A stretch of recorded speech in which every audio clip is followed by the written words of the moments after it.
While speaking on the Coach and Bro show, which is typically hosted by Jonathan Coachman and Vince Russo, the Bro was out this week. I saw that JD was co-hosting the show with Coach on Thursday.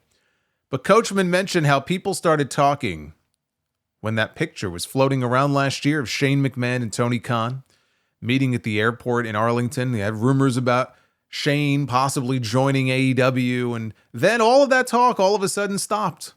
And there's been no indication that any progress was made between the two sides. And if you remember, Shane even put a statement out in the days after the meeting. The statement said, Tony and I were connected through a mutual friend, and we had a great meeting. We talked about many things, but mostly about our shared love for the business and the rewards and challenges of working with family. I congratulated him on the 5-year anniversary of AEW, and I look forward to how he evolves the business going forward. And that was that. Well, according to Coach, Shane asked for a significant deal, including equity in the company and control over the entire show. Tony Khan ultimately ghosted Shane, not the other way around. This is what Coach said. I remember the picture that surfaced with Shane and Tony in their meeting. And there was all this speculation that he wanted to come into AEW. Then all of a sudden that talk disappeared. Well, I have it on good authority that Shane McMahon asked for the world. He wanted equity in the company. He wanted to come in and run the entire show. And honestly, it was probably the first time that I said to myself, I actually agree with Tony Khan ghosting him, because Tony ghosted Shane. It wasn't the other way around. So Fightful Select followed up on this and reported that a source close to Shane confirmed that Tony Khan made no effort to continue discussions after their private meeting near Arlington Airport. While rumors swirled that McMahon had asked for equity in the company, the source could not confirm that, but did acknowledge that Shane wanted to run things.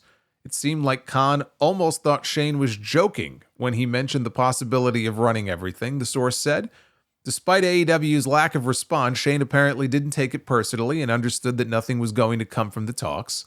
From AEW's side, sources stated that Tony Khan never talked much about the meeting, only mentioning that the two sides had met and that nothing was in the works.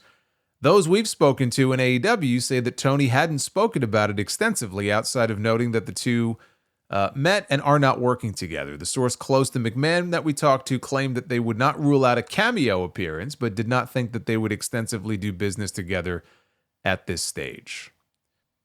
To which I say, yeah, no shit. I would have done the same thing that Tony did. Somebody walked in and said, I want everything. I want to run everything. I want equity. I want this. I want that. I would have said, you know what? It's nice meeting you. We'll talk soon. And I would have ghosted him too. I don't blame Tony for that. Why would Tony Khan surrender basically control of his company to a McMahon? That sounds like a very bad idea. You know, at least when Paul Heyman met with Dixie Carter and told her what it would take to bring him into TNA, Heyman, he had a track record creatively where you could say, we could really use a guy like this, right? We could use his brain. Maybe I handle the business end of things, but we'll let him run wild with creative, right? This could be exactly what we need to turn this company around. With Shane, this is what I said when this story first came out. Where is the track record? There is no track record. You're bringing a McMahon into your company and giving him full control to do what he wants with it. Why? What warrants that? Outside of the name, why would you do that? If somebody said to me, when Scott D'Amore got fired from TNA last year, and obviously he was under a non-compete, and so he couldn't do anything, now he's running his own company. But let's say none of that existed, right? They like WWE is doing now. They let his contract lapse, right? Now Scott D'Amore is a free agent. If you would have said to me, Scott D'Amore had a meeting with Tony Khan and said, look, if you want to bring me in, like as far as working together or bring me in some kind of a role, I want full control over creative.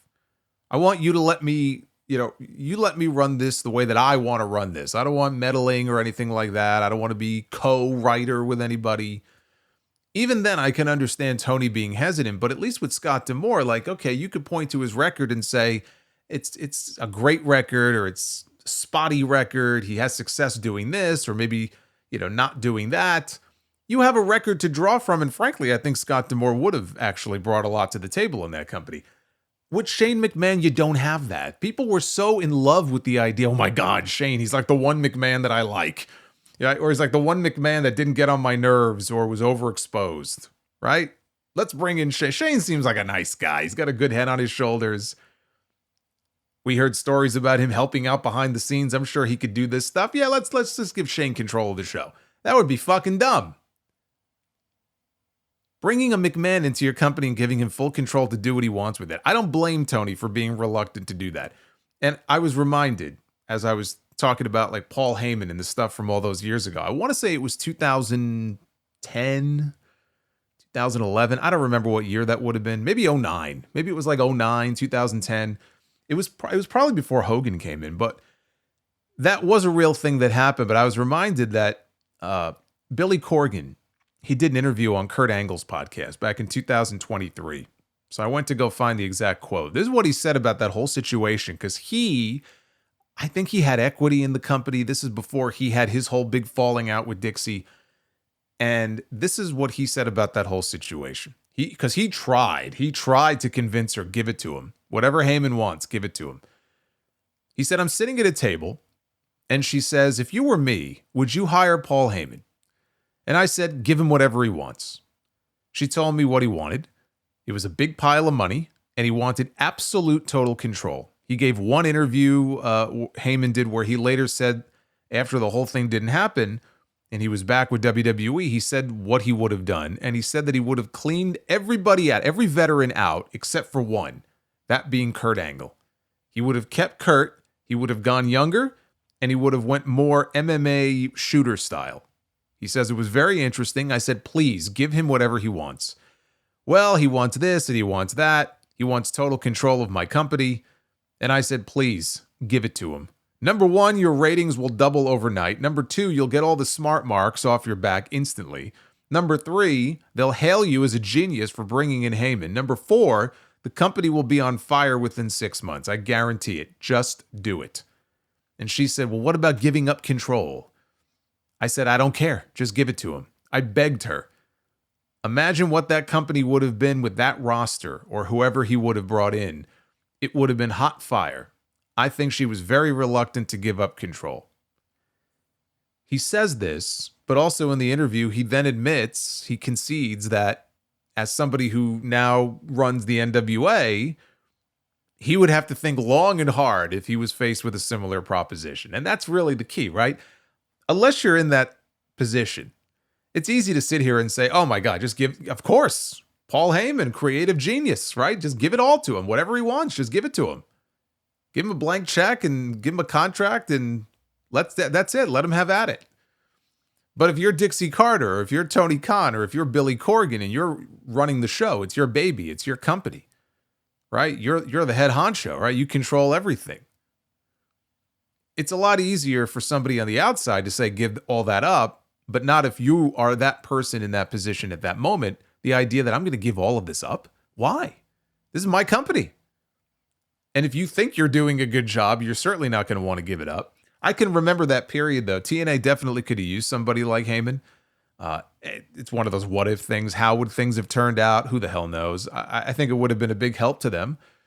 Years later, there was a similar story. So actually, the Heyman thing probably was like 09, because I think it was like 2013. Jeff Jarrett was going to buy the company. I think it was going to be Jeff Jarrett and Toby Keith.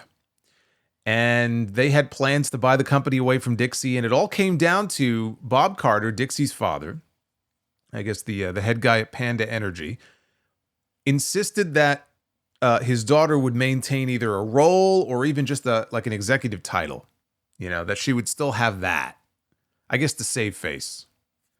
And Toby Keith said no, like he wouldn't agree to it. And that caused the entire deal to collapse. That was like the one deciding factor in this. He's like, fuck this. I'm not going to, like, this is either mine or it's not. And so he walked away from the entire deal. So there have been multiple instances where TNA could have ended up looking very different than it did had Dixie just, surrendered control or had they sold the company. But yeah, I can understand it. Like when you're in that situation, you don't want to give that up. It's that power. This notion that people, Tony Khan sucks and he should just give the company up to somebody else, let them run it. Like that will never, ever happen. I don't know why there are some people who still talk like that. Like it will never happen. Vince McMahon, he would still be in the same position he was in if all that stuff didn't happen. He would still be there because it's all he's ever known, and it's his baby. It's his company. He built it to what it's become, right? He took it from his father. He didn't really build it from the ground up, but he took it from his father and built it into what it is today.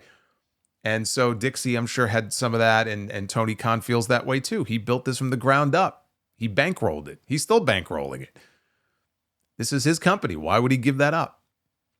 So I would have done the same thing, honestly, if I were him. I don't care what your opinion is about Tony and his creative abilities. And yeah, I know they're on a bit of a hot streak recently with some of their shows. Whatever you think about that is irrelevant. Like, if I'm in his position, yeah, I'm not giving everything up. Like, why the hell would he do that? Doesn't make any sense. And maybe Shane didn't really think he would accept the offer. Maybe Shane is like, you know what? I'm just going to shoot my shot. He'll probably say no, but fuck it. Maybe he'll say yes. Maybe he didn't really expect an answer out of him. I don't know. But I would have done the exact same thing if I were Tony, for being honest. And this notion about him bringing Shane in some kind of creative role, who knows? Maybe one day Shane does end up in that company in some kind of role. But again, even just like giving him creative, I don't know where people were getting this from, or what they're basing that decision on. Like, why would he do that? What is the track record? I would love to see what this track record is, that people think Shane McMahon could have been the creative force to turn things around in AEW in a way that Tony Khan couldn't. It was all just so ridiculous to me.